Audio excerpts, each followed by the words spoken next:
예, 주님, 우리의 찬양을 주의 병에 담으소서. 찬송가 216장으로 하나님께 찬양 올려드리겠습니다.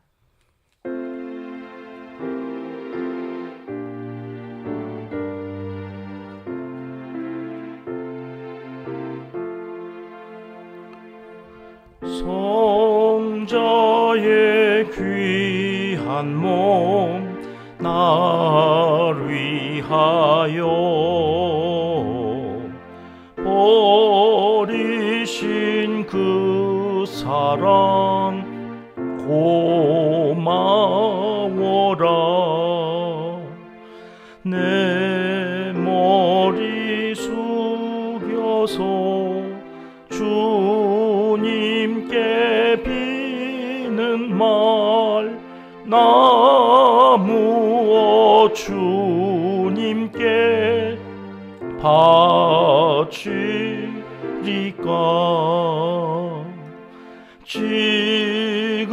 지금도 날 위해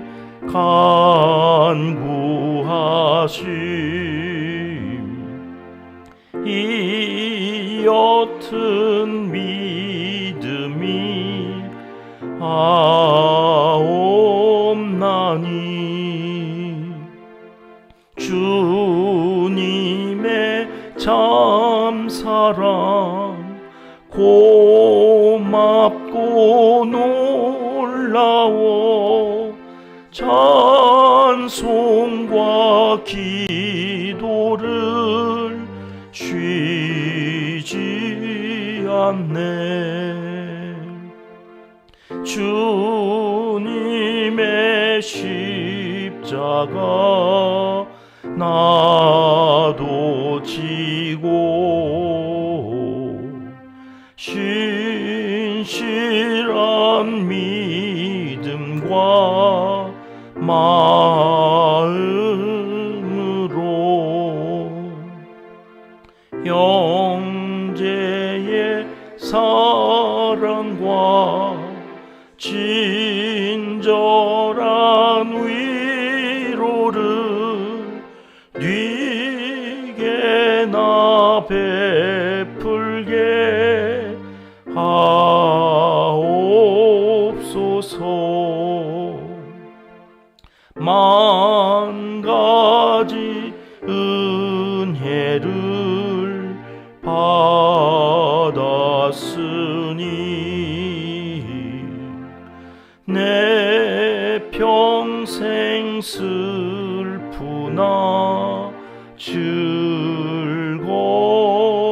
즐거우나 이 몸을 온전히 주님께 바쳐서 주님만 위하여 늘 살겠네.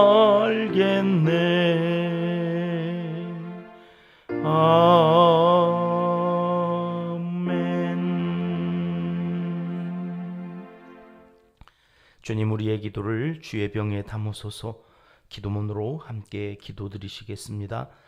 은혜가 풍성하신 우리 아버지 하나님, 만 가지 은혜를 받아 누리며 오늘도 새벽 첫 시간을 주님께 감사함으로 올려드리게 하시니 찬송과 영광을 주님께 올려드립니다.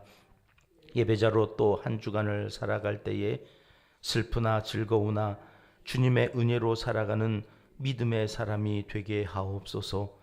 언제 어디서나 늘 주님만을 위하여 살아가는 신실한 하나님의 사람들이 다 되게 하여 주옵소서.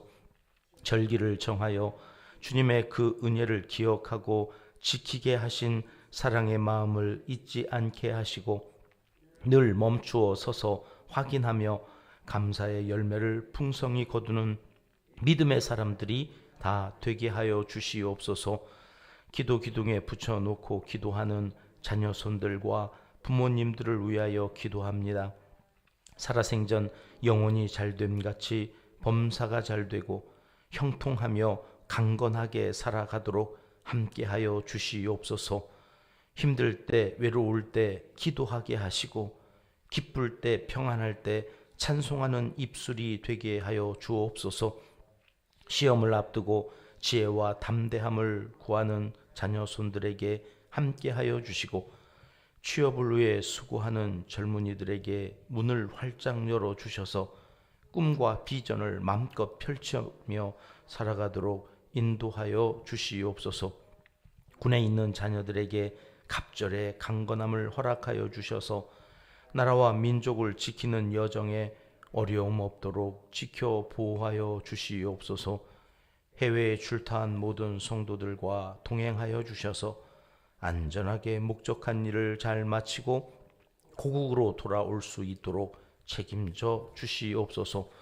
성도들의 생업과 가정을 지켜 주시기도 원합니다. 물질로 시험 들지 않도록 자금의 흐름이 막히지 않고 원활하게 회전되게 하시고, 사람들로 인해 스트레스 받지 않도록 좋은 사람들을 주변에 세워주셔서 더불어 일하는 기쁨이 넘치게 하여 주옵소서. 늘 기도하는 선교사님들과 어려운 이웃들 가운데 함께하여 주시고, 오늘 또 하루를 마무리하며 하나님의 은혜로 살았다고 고백할 수 있도록 좋은 일이 가득하게 하옵소서. 대통령을 위시한 위정자들 위해 지혜를 더하여 주시고, 나라의 번영과 국민의 안녕을 위해 목숨 걸고 헌신하는 지도자들이 차고 넘치는 이 나라가 되도록 복내려 주시옵소서. 어둠 가운데서도 소망을 잃지 않고 빛 대신 주님의 도우시는 손길을 간절히 구하는 북한 땅 동포들의 기도를 속히 들어 응답하여 주시기도 간절히 소원합니다. 불쌍히 여겨 주시옵소서. 하나님을 사랑하는 자, 곧 그의 뜻대로 부르심을 입은 자들에게는 모든 것이 합력하여 선을 이루어 주실 줄 믿습니다. 예수님의 이름으로 기도합니다. 아멘. 이 새벽 주시는 하나님의 말씀, 룻기 2장 11절로 13절까지의 말씀입니다. 함께 합독하겠습니다. 보아스가 그에게 대답하여 이르되, 내 남편이 죽은 후로 내가 시어머니에게 행한 모든 것과 내 부모와 고국을 떠나 전에 알지 못하던 백성에게로 온 일이 내게 분명히 알려졌느니라. 여호와께서 내가 행한 일에 보답하시기를 원하며 이스라엘의 하나님 여호와께서 그의 날개 아래에 보호를 받으러 온 내게 온전한 상 주시기를 원하노라 하는지라. 룻이 이르되, 내 주여, 내가 당신께 은혜 입기를 원하나이다. 나는 당신의 하녀 중에 하나와도 같지 못하오나 당신이 이 하녀를 위로하시고 마음을 기쁘게 하는 말씀을 하셨나이다 하니라. 아멘. 지난 시간 룻은 보아스의 눈에서 은혜를 발견하고 위로와 기쁨을 얻었다고 보아스에게 말을 하는 데까지 말씀드렸습니다. 은혜를 발견할 수 있는 눈이 이 룻에게 있었다는 말씀이죠. 사람은 누구나 자기 잘난 맛에 산다, 그런 말이 있죠. 요즘은 방송에서 이 말을 자존감, 자아 존중감이라 해서 자기의 가치를 높이 평가하는, 그리고 자기를 누가 사랑하든지 말든지 우선 자기가 자신을 사랑스러운 존재다 이렇게 인식하는 능력, 이렇게 말을 많이 해서 자기 잘난 맛, 이게 자아 존중감, 이게 참 살아가는데 굉장히 중요한 것인데 이것이 사람들에게 있어야 한다, 이렇게 이제 말들을 하고 있는데요.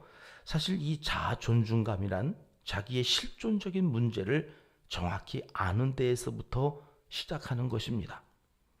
잘못 이해해서 자아 존중감이라는 것을 이기적이고 자기중심적인 인간으로 사는 것인 줄 착각하게 방송에서 정확하게 이렇게 알려주지 않고, 나 가치 있어, 그러니까 나 그런 거 못해, 그건 네가 해, 너가 하는 거지, 왜 나한테 그런 거를 시켜, 이렇게 이기적인 쪽에서 자기 가치를 높이는 쪽으로 이렇게 잘못 이해하게 하는 그런 부정적인 영향도 있어서 이것을 정확하게 이해하고 살아가는 것, 그것이 참 중요하다. 여러분, 루시란 여인은 보아스에게서 은혜를 발견하고 위로와 기쁨을 얻었다고 말을 하면서 13절 중반절에 보면 자기 자신에 대해서 이렇게 말을 합니다. 나는 당신의 하녀 중에 하나와도 같지 못하오나. 여러분, 이 나는 너네 집에 있는 그 하녀들 있잖아. 그 하녀들 중에도 더 못한, 그 하녀보다도 더 못한 존재야. 이렇게 말을 하는 이 룻의 이 말 속에서 자아 존중감이 느껴지십니까? 자기 잘난 맛에 사는 사람처럼 여겨지지 않지요. 이 말만 보면 이게 참 틀린 말도 아닌 것 같아서 자기 자신을 하녀 중에 하나와도 같지 못하다. 이렇게 이야기하는 사람, 자존감이 높다고 해야 될까요? 아니면 자존감이 하나도 없다고 이렇게 봐야 할까요? 이스라엘 사람들은 어떤 사람들에게 종속된 신분의 여인, 그러니까 여종을 가리킬 때 사용하는 단어가 세 개가 있다고 그럽니다. 나아라, 아마, 쉬프하. 이 단어, 이 세 가지가 누구에게 종속된 여인을 가리킬 때 쓰는 말입니다. 앞에서 보아스가 룻을 가리키면서 사환에게 물었잖아요. 이 소녀가 누구의 소녀이냐? 이때 사용한 소녀라는 말은 나라라는 단어를 보아스가 사용을 했습니다. 이 말은 보통 어느 집에 속한 또는 어느 여주인 수하에 있는 여종을 가리킬 때 쓰여지기도 했지만 보통 이스라엘 백성들에게는 결혼하지 않은 젊은 처녀를 지칭하는 단어였다고 합니다. 이 결혼을 하면 여자는 이스라엘 문화에서 남편에게 종속이 되었습니다. 결혼하지 않은 여자일 경우에는 아버지에게 종속되는 그런 문화였는데 그렇게 누구에게 속한 아내나 딸을 지칭하는 말이 나라라라는 말입니다. 이걸 보아스가 룻에게 사용했다는 것입니다. 창세기에 보면 아브라함의 종이 이삭의 아내 리브가를 처음 만나는 장면에서 리브가를 그 소녀는 심히 아름다웠다 이렇게 성경에 기록하고 있는데 이때 리브가를 가리킨 그 소녀로 번역된 히브리어가 나라였습니다. 두 번째로 아마라는 말이 있는데 이 말은 종속된 여인을 일컫는 말이기도 하지만 순응의 마음으로 스스로를 겸허하게 낮추고 싶을 때 쓰는 말이었습니다. 옛날 사극 같은 것을 보면 소인, 자기를 가리쳐 소인이라 이렇게 얘기하는데 이 소인이란 말이 아마라고 하는 히브리어랑 같은 느낌의 말이 되겠습니다. 나발의 아내 아비가일이 화가 나가지고 나발의 그 가족들을 다 죽여버리겠다고 막 다윗이 400명의 용사들을 데리고 막 달려올 때 나가서 막으면서 그 다윗 앞에 엎드려 자기 자신에 대해서 이렇게 말을 합니다. 이 여종의 말을 들으소서. 이때 이 여종이라는 말이 아마라는 말입니다. 평상시에 다윗의 아내로 맞았던 그 우리아의 아내 밧세바도 다윗 앞에서는 늘 아마라는 표현으로 자신을 여종이라 이렇게 표현했다고 성경은 기록하고 있습니다. 나라, 아마 말고 또 하나가 있는데 이 쉬프하라고 하는 말은 여종으로 쓰여지는 단어 가운데 가장 낮고 천한 신분을 가리키는 말이었다고 그래요. 쉬프하라 불려지는 여종은 자신의 권리가 없습니다. 자기의 생각을, 주장을 이야기할 수도 없는 아주 미천한 존재였습니다. 여인이 시집갈 때에 따라가서 그 여주인을 평생에 섬기다가 시집간 그 여주인이 아이를 못 낳으면 자기가 대신 그 여주인의 남편과 잠자리를 해서 아이를 낳고 그 자기가 낳은 아이를 자기 것으로 여기지 못하고 법적으로 여주인의 아이로 드려야 할 정도로 아주 신분이 낮은 그런 여종을 쉬프하 이렇게 얘기했습니다. 아브라함의 아내 사라의 여종이 있었죠. 애굽에서 데려온 하갈. 그 하갈이 아이를 낳았는데 자기의 아이지만 법적으로는 사라의 아들이 되어졌던 그런 신분을 시프하라고 이야기했습니다. 여러분, 여기 룻이 나는 당신의 하녀 중에 하나와도 같지 못하다고 할 때 이 하녀는 나라도 아니고 아마도 아니고 가장 낮은 신분의 시프하라는 말을 쓰고 있습니다. 그러니까 자기는 보아스의 집에 있는 그 어떤 시프하보다도 더 못한 그런 존재라고 자기 자신을 표현하고 있는 것입니다. 엄청나게 겸손한 모습으로 자신을 낮춘 것입니다. 보아스의 긍휼이 지극히 낮고 낮은 존재에게 이르렀다는 표현이자 극한 감사의 인사를 한 것입니다. 보아스의 배려가 나라보다는 아마가, 아마보다는 시프하에게 더 크게 은혜로 받아들여졌을 것입니다. 이 말씀을 바울은 로마서에서 죄가 더한 곳에 은혜가 더 크다 이렇게 말씀하고 있지요. 사도 바울은 자신을 죄인 중에 괴수라고 말하면서 자기가 받은 은혜가 더 크다고 고백하는 것을 우리가 로마서에서 살펴보게 됩니다. 집에 돌아온 탕자는 아버지의 은혜에 감격하지만 집에 있었던 큰 아들은 너무나 당연한 것처럼 아버지의 은혜를 고마워하지도 않고 오히려 서운하다고 속상해하는 것들을 보면서, 여러분, 이 자아 존중감이라고 하는 것은 자기 실존을 먼저 알고 거기에서부터 받은 은혜를 통하여서 다시 한번 자기 자신을 새롭게 인식하는 데에서부터 시작한다는 것을 성경은 말씀하고 있음을 우리가 오늘 룻의 이 말에서 알 수가 있습니다. 하나님 앞에서 우리의 신분이 사실 시프하 아니겠습니까? 죽어 마땅한 우리를 구원하시기 위해서 십자가에서 피 흘려 사랑하여 주신 그 크신 은혜에 오늘 또 감사하며 감격하며, 비록 시프하이지만 하나님의 자녀가 되는 권세로 값지게 하셨음으로 인하여 바울 사도처럼 나의 나 된 것은 오로지 주의 은혜라. 그 은혜 앞에서 오늘 또 우리의 자아 존중감을 확인하는 겁니다.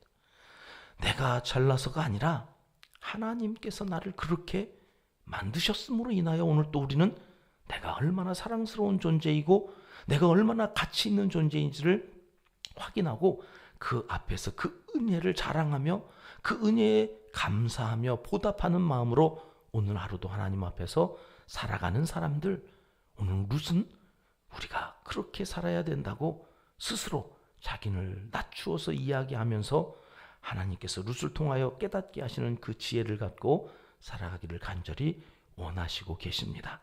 오늘도 그 자아 존중감, 하나님께로부터 온 가치와 오늘 또 그 사랑받아 마땅한 우리의 모습, 이것을 기억하고 나아가서 많은 사람들에게 이 복음을 증거할 수 있는 은평의 모든 가족들이 되시길 하나님 이 시간 간절히 원하시고 계십니다. 기도하겠습니다. 하나님 아버지, 오늘 또 주님의 눈에서 은혜를 발견하기 원합니다. 쉬프와 같은 아무런 가치 없는 인생을 값지게 하여 주신 그 구원의 은혜를 기억하며 오늘 하루도 감사와 기쁨이 넘치는 삶을 살아가게 도와주시옵소서. 예수님의 이름으로 기도드리옵나이다. 아멘. 주님 가르쳐 주신 기도입니다. 하늘에 계신 우리 아버지, 아버지의 이름을 거룩하게 하시며 아버지의 나라가 오게 하시며 아버지의 뜻이 하늘에서와 같이 땅에서도 이루어지게 하소서. 오늘 우리에게 일용할 양식을 주시고 우리가 우리에게 잘못한 사람을 용서하여 준 것 같이 우리 죄를 용서하여 주시고 우리를 시험에 빠지지 않게 하시고 악에서 구하소서. 나라와 권능과 영광이 영원히 아버지의 것입니다. 아멘. 자유롭게 기도하시겠습니다.